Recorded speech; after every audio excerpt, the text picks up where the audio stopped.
Utilizing VMware. One of the easiest ways for you to build different environments that you can learn to hack in is by using VMware. But what does this software actually do? VMware allows you to run code called virtual machines. Essentially, it has the power to virtualize entire operating systems so you don't have to wipe the operating system off your host computer and install a completely new one to get started hacking. Sometimes newbies who want to get started hacking may try to install an operating system such as Kali Linux in addition to their host operating system such as Windows. The only problem is that one configuration mistake with the installation could cause a user to lock themselves out of their Windows operating system completely. Other times they may even accidentally repartition their hard drive and wipe out all of their old files. This is a huge headache, but installing VMware will solve these problems and allow you to run multiple operating systems simultaneously. The good news is that VMware Player is free to use and easy to install. You can find the release notes and download link for VMware Player on VMware's website, and you will want to download and install this program for some of the demos later in this course. It is assumed that you have the ability to install basic software, so we won't get into the VMware installation process. It's pretty darn simple, and all you need to do is follow the installation wizard. Also, you could be installing this software on different platforms, and the installation steps would change. If you need help installing this software, you can find help on the VMware website for your given operating system. After you have downloaded and installed VMware, you need to download operating system images to run in VMware.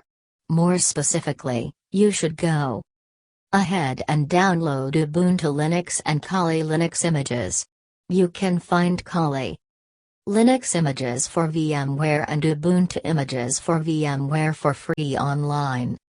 After you have downloaded an image, to install it you need run VMware Player.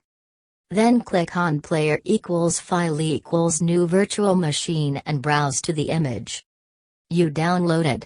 Alternatively, you can just hit Ctrl+N after you have opened VMware. When you first install a new image in VMware, it will ask you to name it. Personally, I just name the virtual machine the same name as the operating system to keep things straight. Once the image has been successfully downloaded and you install it in VMware, the VMware application will go through the installation procedure exactly as if you were trying to install that operating system on your computer. But it will install it within your host environment. As you proceed through the installation process, portions of the procedure will ask you if you want to install a variety of packages. Make sure that you select all of the packages that are described as security or penetration testing packages. If you fail to install these packages, you will need to go through the installation processes individually for the demonstrations that I walk you through later, such as map. If you have any trouble installing your operating system in VMware, all you need to do is follow the guide on the Kali Linux or Ubuntu sites. You should also have an idea of the intended uses for each operating system. Ubuntu is designed to be an easy-to-use replacement for other desktop operating systems such as Windows. It is well suited for everyday use, and you don't need to be a Linux expert to use it. As such, it is a great environment to expand your Linux skills, and it offers plenty of different penetration testing tools, scanners, and hacking programs. However, you should also know about Kali Linux. Kali was specifically designed with hacking in mind, and the security packages contained in the VMware image are mostly geared towards providing users with tools that facilitate hacking. However, it is a little more challenging to use if you haven't been exposed to Linux already, and much of its power is found at the command line. Each different VMware image and Linux distribution has different default usernames and passwords. You can check the defaults on the website where you downloaded the code image, but they are most typically root and tour username and password. If you wish, you can create additional user accounts. But this isn't necessary as we will only be using these operating systems to run some demos. Though I would personally recommend that you take full advantage of VMware to virtualize Linux operating systems to provide you with hacking tools. You do have an alternative. Many Linux distributions can be downloaded and burned to a CD or DVD. These are called live boot images because all you need to do is pop the disk in your computer, reboot it, and voila! Your computer will boot to the Linux operating system contained on the disk. Some versions of Linux are so small and lightweight that you can even boot from a flash drive. However, there is one caveat with these live boot images. Your computer may or may not be configured to boot from the hard drive before the disk drive or USB port. If this is the case for your computer, you would first need to change the boot order of these devices. It is a little difficult to explain this procedure since every make and model of computers and laptops have a slightly different process, but you can Google this procedure for your make and model of computing device to change the boot order to accommodate a live Linux CD or DVD. Personally, I prefer VMware because you can switch between your host operating system, Windows in my case, and your virtual machines without needing to reboot your computer. Lastly, if you want to get your feet wet hacking, I highly advise you take the time it takes to get your Linux environment set up. Most of the demos we will be running in this book will be from a Linux operating system. Note that while many of these tools have versions that work with Windows, Linux is still the preferred operating environment for hackers because it is more secure and offers access to more code and hacking tools than Windows does.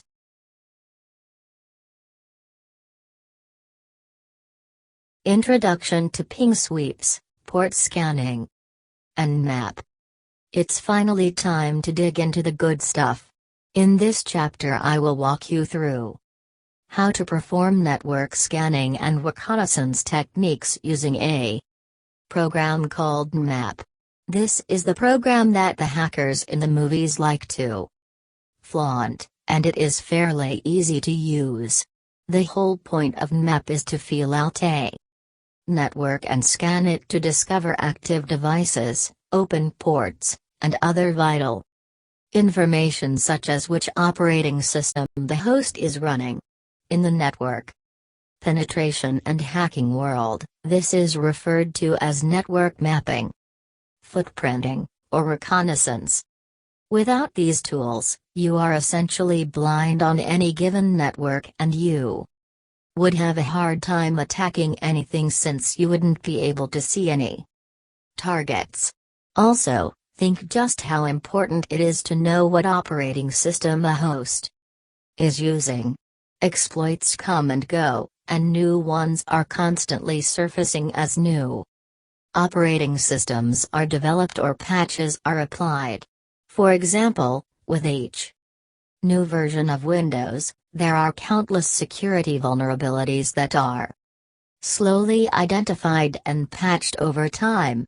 By knowing the operating system version on a host, you could use a tool such as Metasploit to search for active vulnerabilities and exploit them. Once an attacker has gained access to a network, there are a lot of things they can do to prepare an attack. The following are some of the more common. Footprinting goals. Gather information. Find the local subnet's IP address structure. Search for networking devices such as a router, switch, or firewall. Identify active hosts on the network such as end-user workstations. Discover open ports and access points. Find out detailed information regarding the operating systems on active machines. Discover the type of device such as a laptop, tablet, smartphone, or server. Map the local network. Capture network traffic.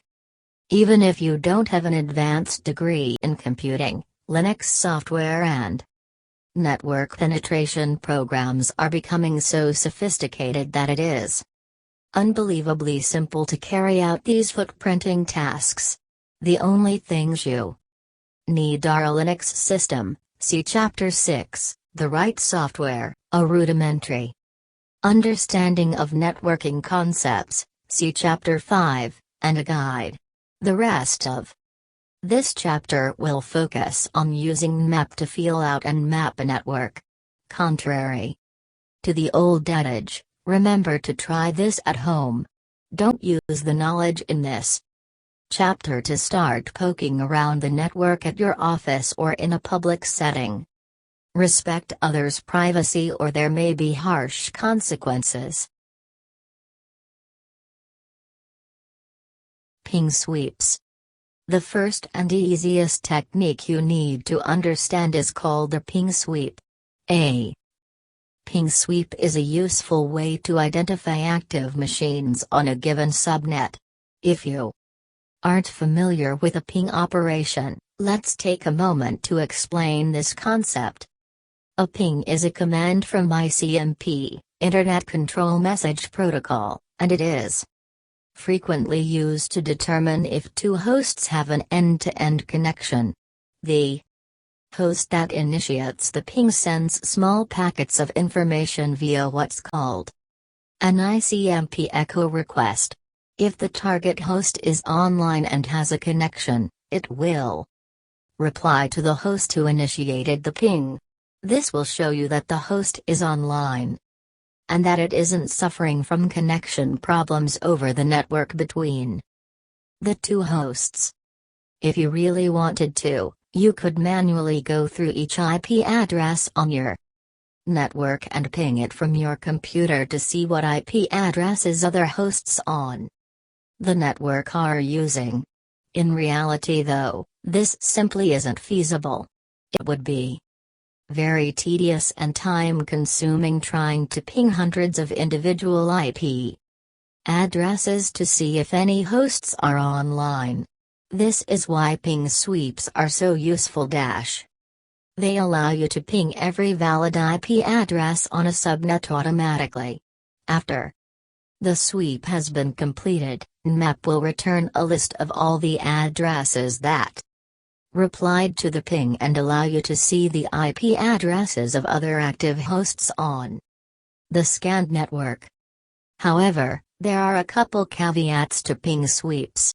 They don't always show you every single host attached to a network. There are a few reasons why a host might not respond to a ping sweep. Firstly, it could be possible that a host's network card is faulty or broken in some way.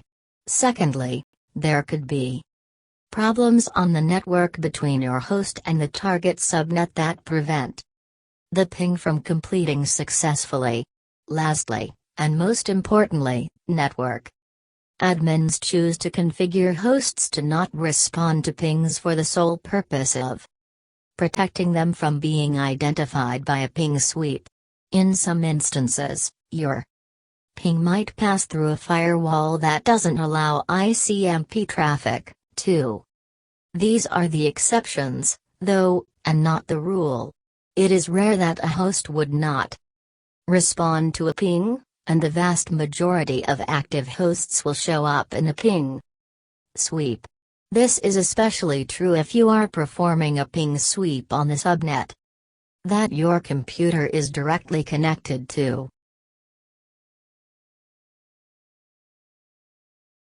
Operating System Identification.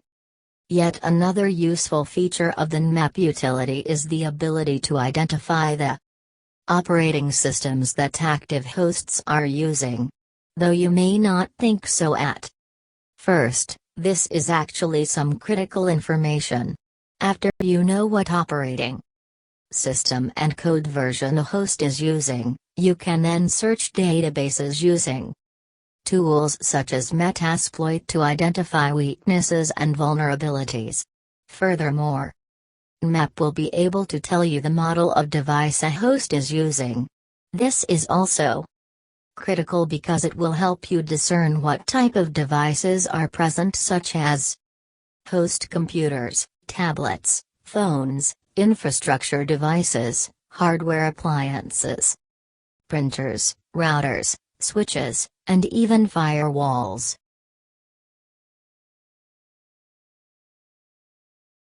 Port scanning. Port scanning is a little different from a ping sweep. With port scanning, the goal is to find what ports are open on a whole subnet or a single host. For example, you could perform a port scan on your local subnet to see if any hosts are accepting connections on port 80, HTTP. This is a great way to see if you can access any networking devices such as a wireless router, printer, or a firewall. Because these types of devices typically have web configuration interfaces, any hosts that are accepting connections on port 80, HTTP, will show you a login prompt if you type their IP address into a web browser. For example, if your port scan revealed that the host 192.168.1.1, this is most likely the default address of your wireless router, is accepting connections on port 80, you could reach its login interface by typing 192.168.1.1 in your web browser. This will initiate a connection on port 80 for the host 192.168.1.1, see Chapter 5.4. Networking Fundamentals, IP addresses, and ports. It is likely that the administrator changed the default username and password for that device, but you would be surprised how frequently people fail to do this. Because they are inexperienced, lazy, or just plain ignorant of the massive security risk they encounter by leaving the username and password set to default values. If you wanted to, you could even use Nmap to find what type of firmware the networking device is running as well as the model number. Then, all you need to do is perform a quick Google search to find the default values and attempt to log into the device. But this is just one simple example of port scanning. You could even scan a single host to see all of the ports that are accepting connections. And port scanning goes well outside the realm of scanning port 80 to see if you can pull up a web interface. Some ports can be used to deliver types of code that will take advantage of a flaw in a protocol or system to escalate an attacker's privileges or even deny that target from using network services.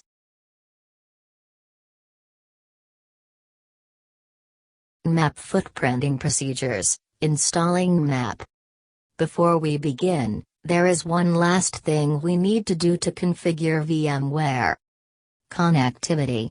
VMware uses the idea of virtualized network adapters, and the default setting won't put your virtual machine in the same subnet as your host operating system.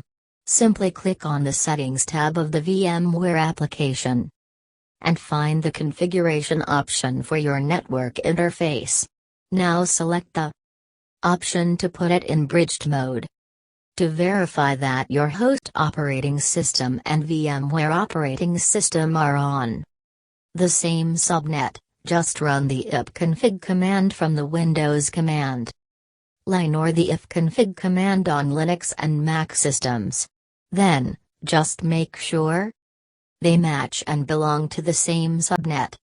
To begin these demonstrations, you are going to want to fire up VMware and boot your virtual Linux system.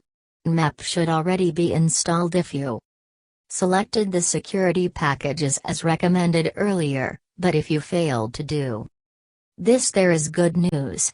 It is pretty darn simple to install Map. Open the terminal in your Linux distribution, either Kali or Ubuntu. Try running the following command to see if Map was installed successfully. sudo nmap sp192.168.1.024.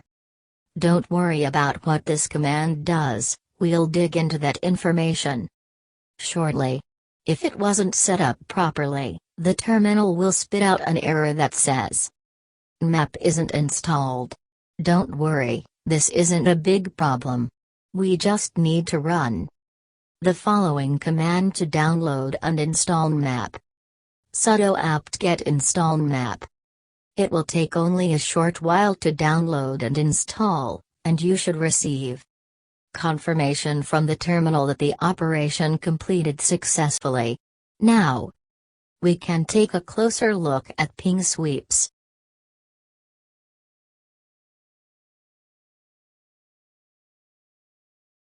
Map footprinting procedures, ping sweeps. Now that you have a good idea of what ping sweeps do, it's time for a demonstration. Though you can download it for Windows, I would personally recommend you heed my advice and try your hand at installing VMware to get used to a Linux environment. The following is the quick and easy 4-step process. You need to run a ping sweep in Linux using Map. Again, remember that this rule is used to identify active hosts on a network. Step 1. Run VMware and boot to your Linux operating system. Step 2. Open the terminal, aka the shell. This can be found by performing a search for terminal after clicking the Start button. If you failed to install the GUI, graphical user interface, during your installation, you would have booted to a black screen with a blinking cursor. This is the same as the terminal, so either will work for our purposes since we are working from the command line, like those mythical hackers in the movies. However, if you feel uncomfortable in this environment and you want a GUI screen, just run the startx command.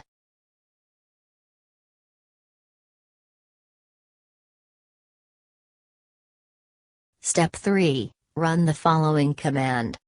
sudo nmap sp192.168.1.024. In this command, 192.168.1.024 is an example subnet. It is entirely possible that your computer is on a different subnet. To discover which subnet you are using, run the ipconfig command in Windows or ipconfig on Linux and Mac systems. These commands will show you what IP address and subnet mask your computer is using. For example, if your IP address is 192.168.113.201 and your subnet mask is 255.255.255.0, the same as /24, the command would be changed as follows. sudo nmap sp192.168.113.024. Now Map will work its magic and automatically perform a ping sweep across all valid IP addresses on the subnet you specified, which is 192.168.113.024 in this example. Step 4. Read the results. After the operation completes, Nmap will return a list of IP addresses that successfully responded to the ping sweep. Be warned, though, depending on the size of the subnet and your local computing resources, it could take a little while for the operation to complete. Just be patient and let Nmap do its thing. Now you have a little bit of ammunition to further your reconnaissance efforts. You can use the IP addresses found with the ping sweep as a parameter in the following commands to identify that host's open ports and what operating system it is using.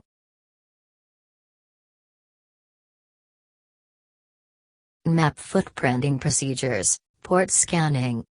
Now it's time to learn how to identify which ports are open on a target network or device.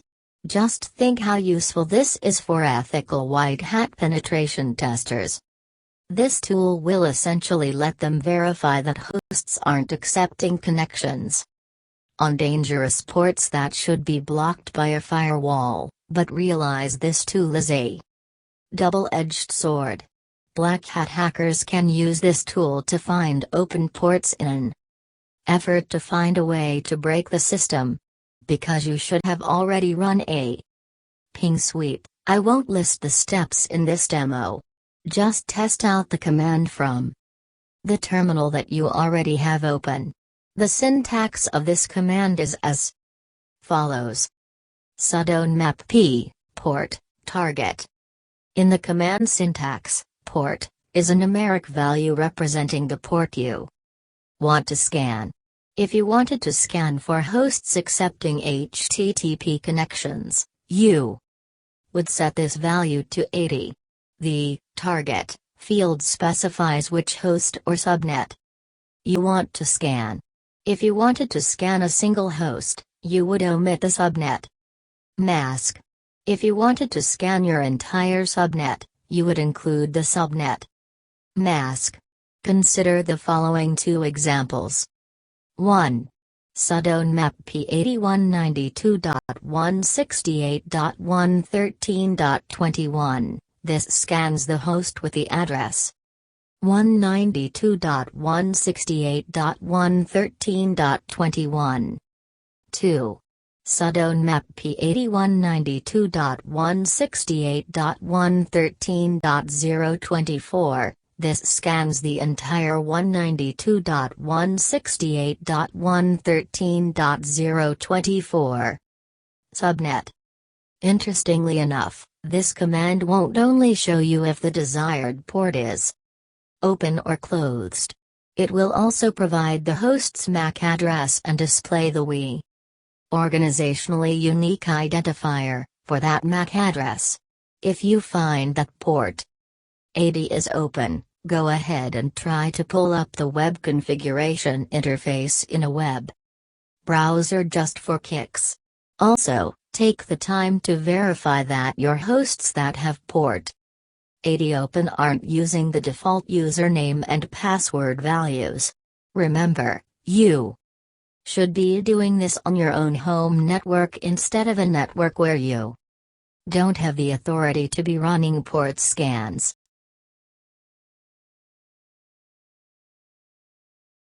Map footprinting procedures, operating system identification. Last but not least, we're going to learn how to use Nmap to identify a host's operating system. The syntax for the command is extremely simple and follows a similar structure compared to the previous examples. The only difference is that you use the option in the command. Consider the following example, where we scan a target host to uncover what operating system is running on the target. Sudo nmap 192.168.113.21. This example only scans the 192.168.113.21 host, but you could scan an entire subnet as we did in the preceding examples. Then the command will provide you with detailed information regarding the type of operating system used, its version number, and any patches that have been applied to the host operating system.